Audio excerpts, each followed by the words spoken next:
కొణిదెల పవన్ కళ్యాణ్ అనే నేను శాసనసభ సభ్యుడిగా ఎన్నికైనందున శాసనం ద్వారా నిర్మితమైన భారత రాజ్యాంగం పట్ల నిజమైన విశ్వాసం, విధేయత చూపుతానని, భారతదేశ సార్వభౌమాధికారాన్ని, సమగ్రతను కాపాడుతానని, నేను స్వీకరించబోయే కర్తవ్యాన్ని శ్రద్ధాశక్తులతో నిర్వహిస్తానని దైవ సాక్షిగా ప్రమాణం చేస్తాను.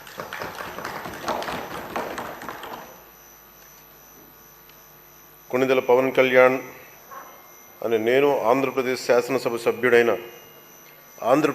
శాసనసభ సభ్యుడైన కొణిదెల పవన్ కళ్యాణ్ అనే నేను సభా నియమాలకు కట్టుబడి ఉంటానని, వాటిని అనుసరిస్తానని, సభా మర్యాదలను పాటిస్తానని, సాంప్రదాయాలను గౌరవిస్తానని దైవ సాక్షిగా ప్రమాణం చేస్తున్నాను.